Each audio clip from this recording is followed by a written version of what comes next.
ringrazio per l'invito il sindaco del comune di Budoia, il presidente della Lega Ambiente Pordenone Renato Marcon, e ringrazio soprattutto tutti voi per essere venuti, perché è importante, come vedremo, la partecipazione attiva delle persone che sono sul territorio per dar vita a questo progetto, a questa iniziativa. L'introduzione che ha fatto Moreno Bicchilet è veramente un quadro perfetto che descrive quella che è stata l'evoluzione di tutta la fascia montana. Io in particolare riprendo il discorso, diciamo, storico dell'abbandono, focalizzandomi sull'ultima fase, quella che si diceva che a noi è più chiara. Il piano montano dalle Alpi orientali alle Alpi occidentali è un piano compreso tra la zona collinare, zona pianeggiante, e il piano subalpino, quest'ultimo caratterizzato da proprietà comunali solitamente molto più estese di quelle private che troviamo appunto nel piano montano. È una fascia altitudinale caratterizzata appunto, come abbiamo visto, dalla grande presenza di aree boscate che le attività umane, agricole, pastorali e forestali hanno modificato negli anni, nei secoli, creando delle radure, principalmente pascoli e prati, all'interno appunto di tutte queste aree boscate. A partire dal secondo dopoguerra i processi di urbanizzazione e industrializzazione hanno dato nuove prospettive economiche alle persone e hanno portato a una riduzione della pressione antropica nelle aree montane, con una conseguente perdita di fruibilità. Questa diminuzione di pressione antropica, quindi questo abbandono, è decisamente più evidente nelle aree del piano montano rispetto a quelle del piano alpino, dove appunto la componente arbustiva e arborea colonizza molto più facilmente queste radure un tempo utilizzate. Qua ho preso un esempio di un'area che, come abbiamo visto, un tempo poteva essere ad esempio pascolata da greggi di ovini e che vediamo essere caratterizzata da una presenza diffusa di componente arbustiva e arborea.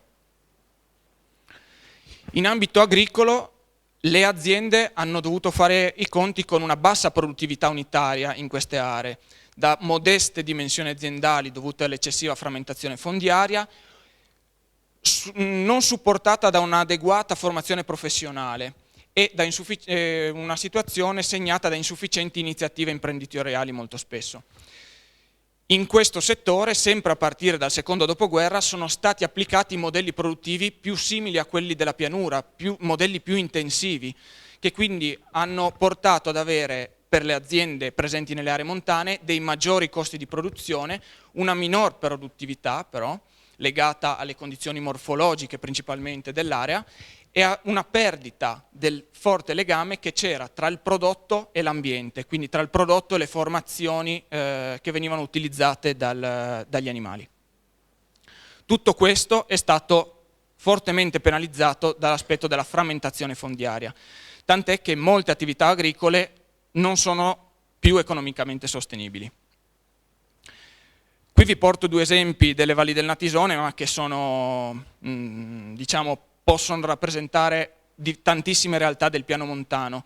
Queste sono foto prese dal sito della regione Friuli Venezia Giulia e vediamo come nella distanza di soli 13 anni le superfici prative, le superfici coltivate a margine degli abitati sono diminuite fortemente.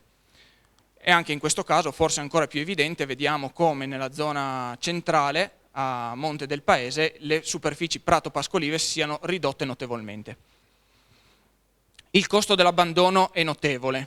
Abbiamo ancora dei segni di pietra che ci ricordano la presenza delle attività umane sul territorio, ma tuttavia l'abbandono ha portato dei cambiamenti a livello ambientale e paesaggistico, principalmente legati a una riduzione della biodiversità vegetale e animale, un maggior rischio di dissesto idrogeologico, una riduzione dell'attrattività turistica e una perdita del policentrismo. Quindi, come dicevamo prima, produzioni non più legate al territorio e alle formazioni naturali esistenti in loco. Recuperare le aree abbandonate è quindi divenuta una priorità ed è necessario recuperare queste aree abbandonate attraverso una gestione corretta e sostenibile che porti al contempo a ripristinare la fruibilità turistica e ricreativa, che sì è la principale fonte di reddito, ma soprattutto la fruibilità produttiva, che è un fondamentale elemento di integrazione fra le diverse attività. Recuperare quindi funzionalmente ed economicamente i territori montani è possibile? Una domanda che dobbiamo porci e che penso che molti di voi si siano fatti, e anche queste domande successive, quindi cosa si può fare, chi deve fare il primo passo e se esistono degli strumenti per farlo. È fondamentale, il primo aspetto da affrontare è quello di creare una base territoriale adeguata, sufficientemente ampia e produttiva, tale da garantire lo sviluppo di attività produttive. L'accorpamento infatti delle superfici aumenta la produttività unitaria, le opportunità gestionali e favorisce i processi di conservazione degli ambienti. Le attività di riferimento per il piano montano segnano l'indiscusso primato delle attività agropastorali, quindi sistemi di allevamento estensivi basati sul pascolamento con bovini o piccoli ruminanti. Perché questo? Perché le attività agropastorali, rispetto a qualsiasi altra attività che possiamo immaginare per questo contesto, hanno un'elevata valenza territoriale. Infatti, oltre alle opportunità produttive integrate di qualità irripetibile, sulla quale vorrei soffermarmi magari in una fase successiva alla presentazione perché molto importanti, spesso si dimenticano le esternalità positive collegate all'attività agropastorale, quindi aspetti paesaggistici che tutti apprezzano, aspetti ambientali e di fruibilità, che possono portare a un aumento dei valori fondiari delle superfici organizzate. Queste fioriture che io ho riportato in queste 4 foto, in alto a destra e le 2 fioriture in basso, io le ho scattate stando fermo sul posto e ruotando la vista attorno a me. Ma queste fioriture sono l'effetto risultato di anni di pascolamento, anni di fertilizzazioni attraverso le deposizioni degli animali. In assenza di sistemi di allevamento estensivo, tutto questo è destinato a sparire ed ecco perché anche qua, come è stato riportato in precedenza, lo sfalcio dei prati con l'alimentazione in stalla degli animali ha portato a una progressiva diminuzione della fertilità dei pascoli che sono presenti in quest'area. Quindi è necessario che i sistemi di allevamento estensivo vengano mantenuti per questa finalità. Ci sono poi altre attività possibili, quindi produzioni di frutta, piccoli frutti, ortaggi, miele, erbe officinali e derivati, ma tutte queste hanno un modesto significato territoriale. Chi deve fare il primo passo? Il problema delle terre abbandonate deve essere affrontato al più presto e vorrei aggiungere che a mio modo di vedere quelle che un tempo venivano considerate delle aree marginali, delle aree poco attrattive, adesso potrebbero invece essere valorizzate attraverso le attività pascolive. C'è però ancora poca attenzione sia a livello regionale che a livello nazionale, nonostante in alcuni casi, come in Piemonte e molto recentemente anche a livello nazionale, sempre grazie all'iniziativa del professor Cavallero, mio docente a Torino, qualche risultato è addirittura d'arrivo. Il rischio che le terre abbandonate possano venire espropriate da parte dello Stato è una prospettiva non troppo remota ed era già una soluzione proposta nel 1943 da Einaudi, esproprio per pubblica sicurezza, per rischio di dissesto idrogeologico, per pericolo di incendi o per motivazioni simili. Quindi l'orientamento vincente è quello di risolvere localmente i problemi con i proprietari locali. Esistono degli strumenti? Sì, ne esistono di diversi, esistono i consorzi, esistono varie società, però l'associazione fondiaria ha alcuni punti di forza che adesso vedremo. L'associazione fondiaria nasce dall'esperienza francese, una legge del 72, e l'associazione fondiaria è stata portata per la prima volta in Italia dal professor Cavallero, docente presso l'Università di Torino, che ha dato il via alla prima associazione fondiaria a Carnino, in provincia di Cuneo, nel 2011. Gli obiettivi della legge francese erano quelli di contrastare l'abbandono, recuperare la produttività dei terreni, ampliare la superficie fondiaria a gestione unitaria e aumentare la dimensione delle imprese di utilizzazione, i Groupements pastoraux. Qua vediamo un esempio di un'area interessata dall'associazione Col de Var, vicino al confine della provincia di Cuneo, in cui vediamo bene come tutte le aree, o molte delle aree presenti in questa foto, sono utilizzate. Vediamo benissimo una zona sull'altro versante che non è oggetto di utilizzazione e che è soggetta ad un'invasione arbustiva importante, e vediamo inframmezzate a queste proprietà utilizzate anche delle aree inutilizzate, e poi vedremo perché. In Italia appunto manca, come abbiamo detto, un supporto legislativo condiviso, al quale però si sta lavorando. L'associazione fondiaria è un'iniziativa di promozione privata, accettata dai proprietari con o senza l'approvazione comunale.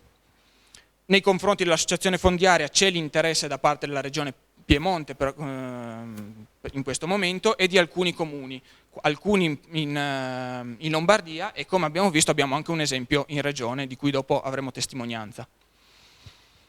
Nel regolamento stilato dall'avvocato Rolè e dal prof Cavallero emergono dei punti chiave. L'associazione fondiaria si basa su una libera associazione fra i proprietari. Viene concessa la possibilità di recedere il processo partecipativo, e con termini di recesso di durata variabile in funzione della natura del contratto che c'è con l'utilizzatore. I terreni concessi non verranno mai usucapiti, ma il comune si fa garante appunto che questo non accada. E quindi la proprietà viene conservata e difesa o addirittura appunto recuperata dall'invasione arbustiva attraverso degli strumenti tecnici quali i piani pastorali, che contengono delle norme di corretta gestione. Per poter conferire la propria particella all'associazione fondiaria bisogna essere proprietari o possedere una condizione di erede.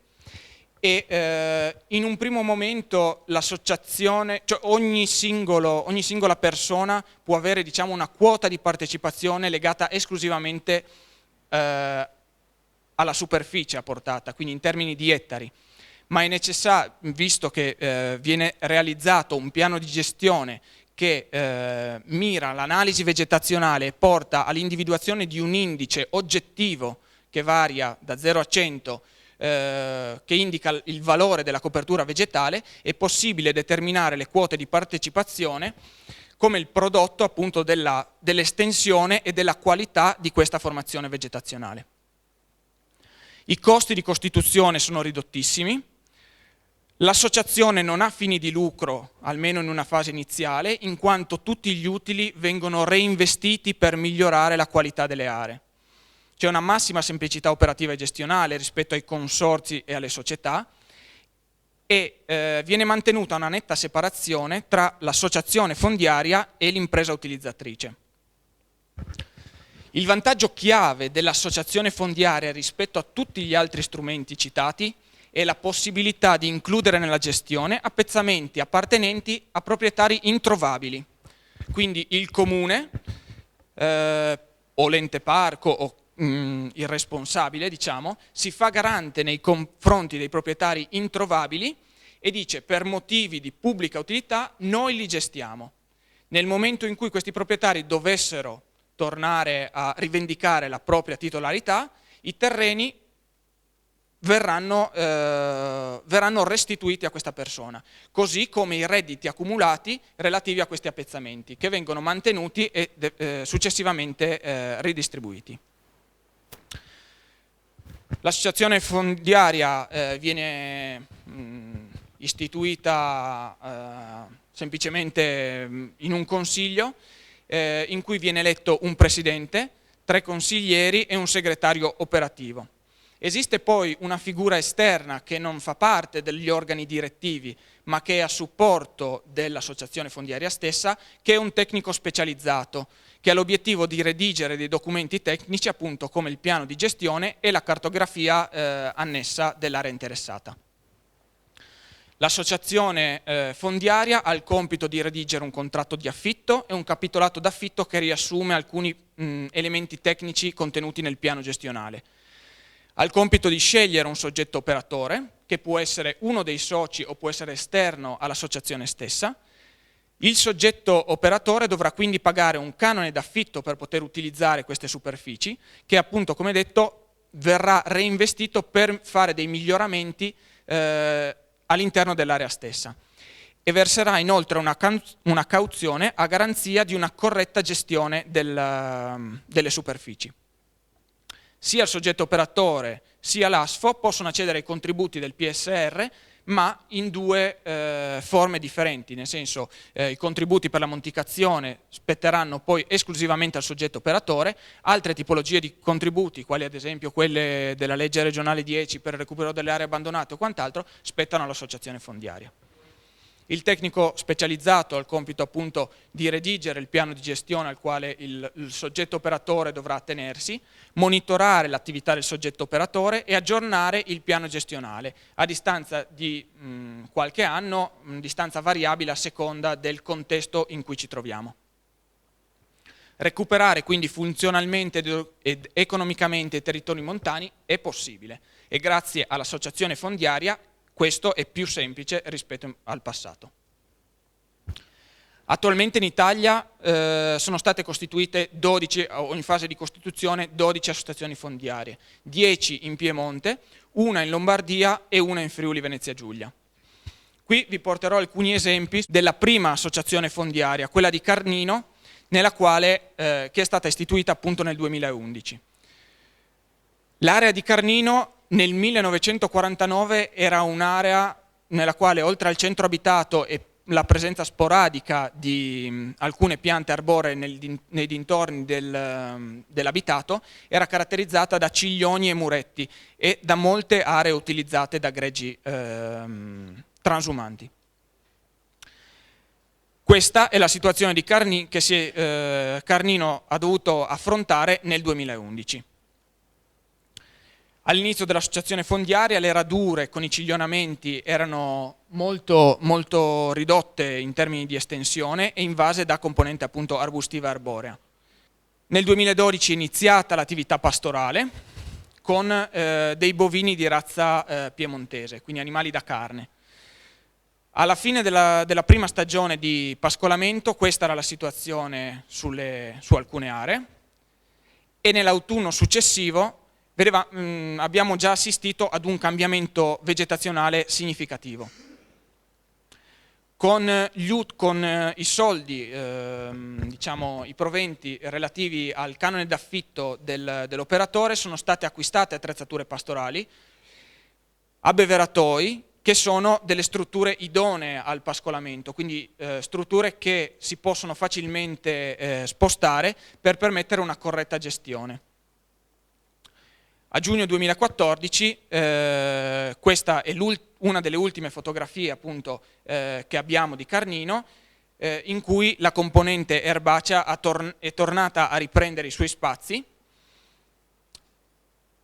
e sono stati evidenti, diciamo, i primi cambiamenti vegetazionali, con in alcune aree delle fioriture più modeste e in altre dei cambiamenti vegetazionali molto significativi. Questo a distanza di soli 2 anni dalla prima utilizzazione. Vi ringrazio per l'attenzione.